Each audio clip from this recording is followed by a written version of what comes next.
Hablaremos esta noche, una vez más, de Giacomo Casanova. Contaremos una de sus aventuras. Así que ubiquémonos en París, en el año 1753.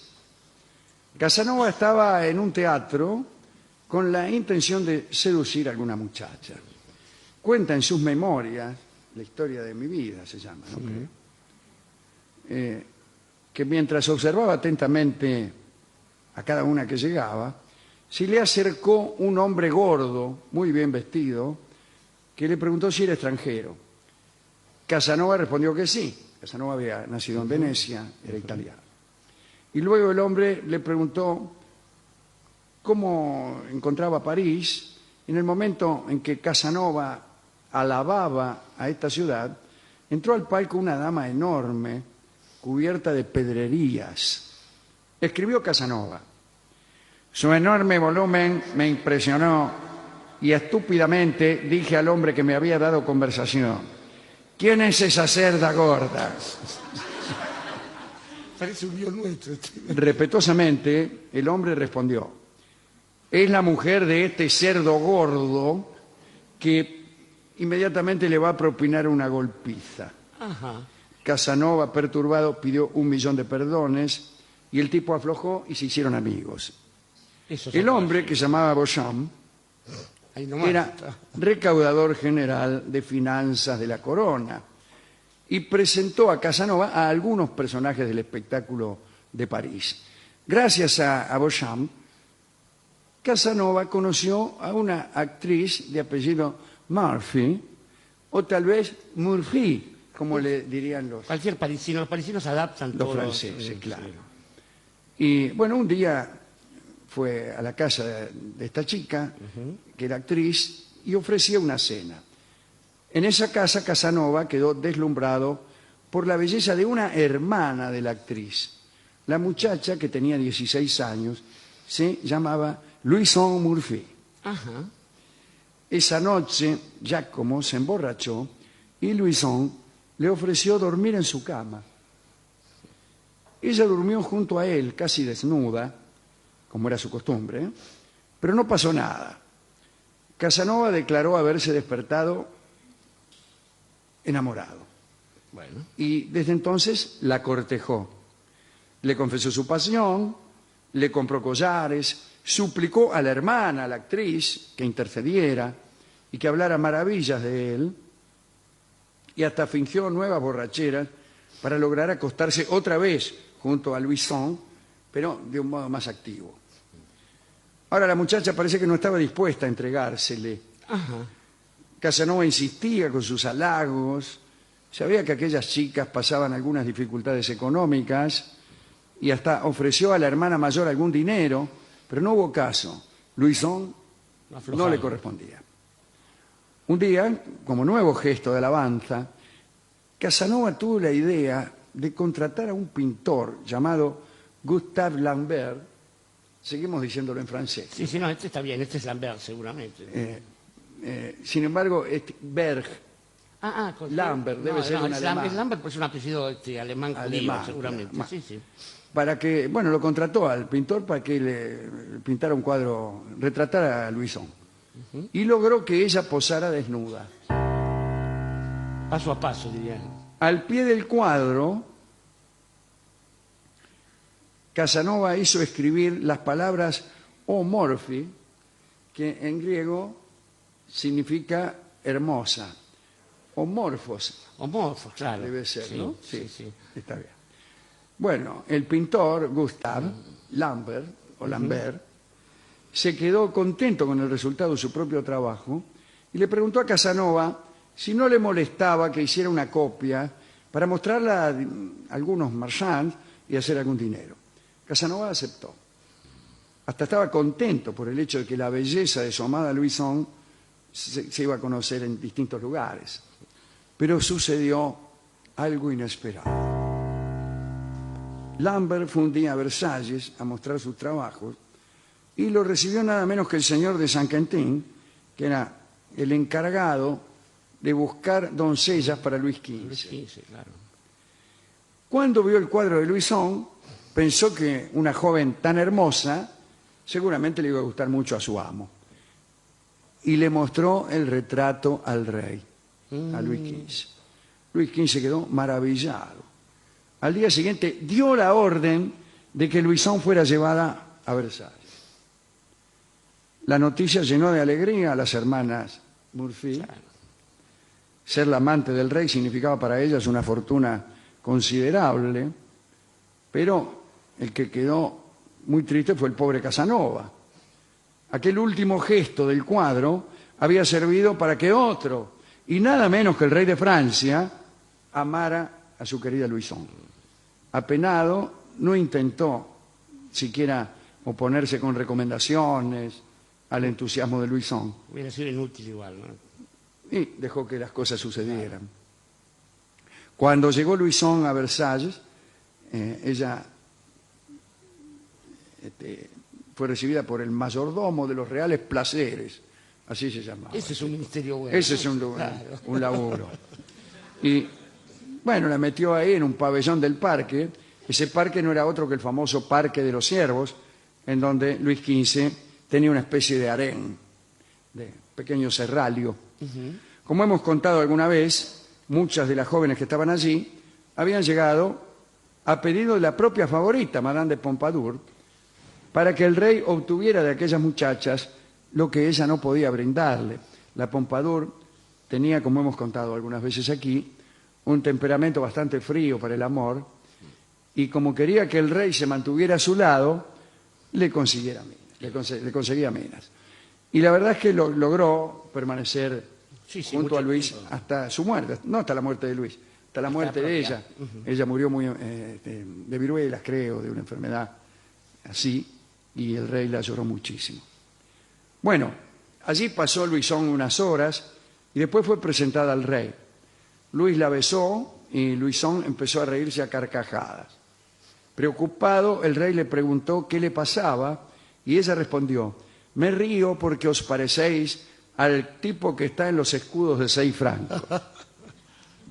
Aquella ingenuidad enamoró a Luis, que le preguntó si deseaba... Enamoró a Luis, que ya estaba igualmente enamorada porque la mina estaba fenómena. Estaba bárbara, claro. Le preguntó si deseaba quedarte en el palacio. Louison respondió que sí, pero que dependía de su hermana. La hermana enseguida dijo que sí, chao. Contento, el rey pagó una fortuna por el retrato de Louison y la tuvo junto a él algunos años, a la mina, ¿no? Durante todo ese tiempo, Casanova quiso saber de la vida de Louison. Iba a casa de la hermana, preguntaba por ella, recibía alguna compasión. Se le decía que no penara y que el destino de Louison era un rey. Al cabo de un año, Louison dio a luz un hijo, que como tantos otros, fue a parar por ahí nadie sabe dónde. Louison cayó en desgracia a los 3 años de haber llegado al palacio, y la cosa fue así. Una cortesana, Madame de Valentinois, que estaba celosa de Louison, le dijo un día que para hacer que el rey se divirtiera, no tenía más que preguntarle cómo andaba la vieja coqueta. Y la vieja coqueta no era otra que Madame de Pompadour. Contenta por tener nuevas armas para divertir a Luis, se le presentó un día y le hizo esa pregunta. Che, dice, ¿cómo anda la vieja coqueta? El rey se sobresaltó porque no admitía que nadie se burlara de la favorita, y entonces echó para siempre a Louison. Casanova, enterado de esta desgracia, quiso volver a verla para ver si podía intentar su conquista, pero no pudo porque antes de despedirla, Luis XV, como siempre hacía, había mandado que le dieran un dinero, una dote, que debía aportar para casarse con un oficial bretón. Bretón, así no pasa. Louison se casó con aquel oficial y se fue a vivir lejos de París, y Casanova no volvió a verla nunca. Del matrimonio de Louison con el bretón nació un hijo. En 1783, muchos años más tarde, un Casanova de casi 60 años conoció a ese hijo que ignoraba por completo la historia, desde luego, la historia de Casanova con su madre, y él no se lo reveló. Muy bien. No se lo reveló. En Casanova renacieron nuevas esperanzas y escribió en una libretita del muchacho su nombre y rogó que transmitiera sus saludos a su madre y suplicó que ella le escribiera, pero nunca obtuvo respuesta. Ahí termina esta historia de Casanova. Casanova, en su libro, cuenta casi todos sus fracasos, no sus triunfos. Sí, claro. Al parecer, la lista de amantes de Casanova es 122. Ajá. No tantas como podría pensarse. No son pocas, desde luego. ¿No? Pero, no son muchas tampoco en un hombre que además tenía los medios como para dedicar su tiempo a está eso. bien, ¿no? quiere decir que no era... Que no era así, le viene bien cualquier cosa. Claro. Respecto a esta última historia, quiero confesar así, sin entrar en detalle desde luego, que yo viví una muy parecida también, y tampoco le revelé a aquel muchacho. Había sido una novia de la infancia. ¿Qué sentido tenía? No, está muy bien, está muy bien. Acerca de Casanova, hay que decir que fue un aventurero, fue violinista. Se dedicó a la política de una manera Se dedicaba a la política, sí. era diplomático, embajador, casi, estuvo preso, acusado de vaya a saber qué. Pero bueno, lo que más ha quedado de él ha sido su carácter de misionero. De misionero. Este misionero en el sentido de la posición, pero bueno. Misionero en primer lugar. Ante todo, buenas tardes. De gran amante, ¿no? De gran amante. Murió en Bohemia, es decir, en la República Checa, ¿no? Así se llamaba entonces. Y un día vamos a contar, no ya la historia de su vida contada por él, sino por ahí alguna otra cosa más relacionada con la política, con sus ideas del siglo, la porque diplomacia. Basta el dato que acaba de decir para saber que de los fastos y oropeles del reinado de Luis XV, muy rápidamente cuando asume Luis XVI, empieza a cambiar la historia del mundo. Hay unos muchachos claro, que se reúnen para escribir la enciclopedia y todo lo demás. Pero él murió después de la Revolución Francesa, en 1798. Claro, que convengamos también que cuando había un chiste de un humorista italiano que un campesino le decía a otro, viste que acaba de empezar la edad moderna, che, quizás la gente no registraba los enormes cambios que se estaban registraba, produciendo. lo mismo que los turcos que entraban en Constantinopla no registraban el comienzo de la modernidad. Y quizás la gente que rodeaba al apreciable Casanova tampoco podía distinguir en él una cualidad que creo que es la que lo convierte en un amante singular, y era su preocupación no solo por la técnica amatoria, sino por hacer que esos momentos fugaces de placer tuviesen una condición de duración mayor, que le diesen sentido quizás a la eternidad o al raudo pasaje que tenemos los hombres por la vida.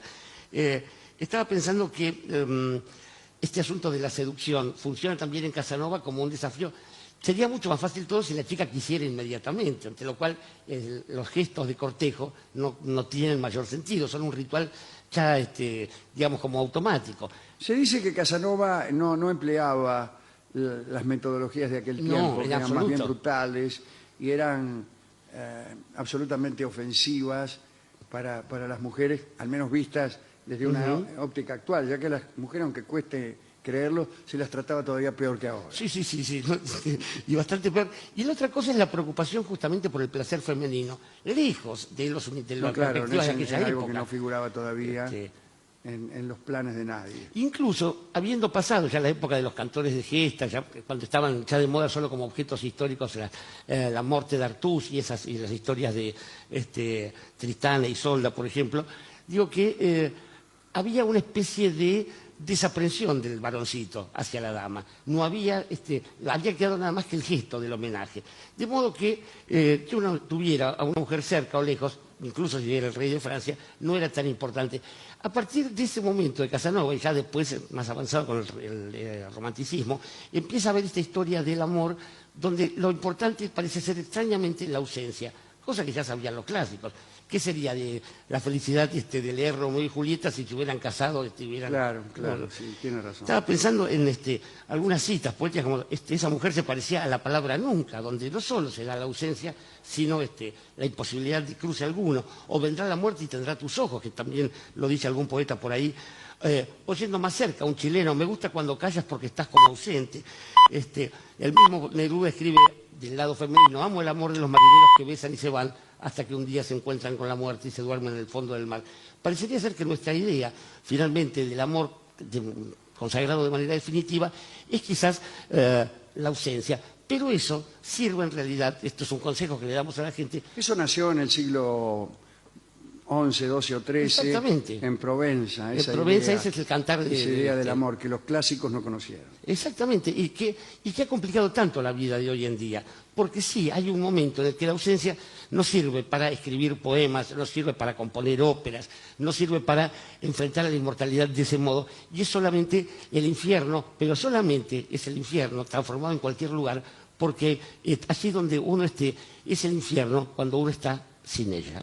Y sin ella es el título del bello tango que escucharemos ahora en la voz de Charlo.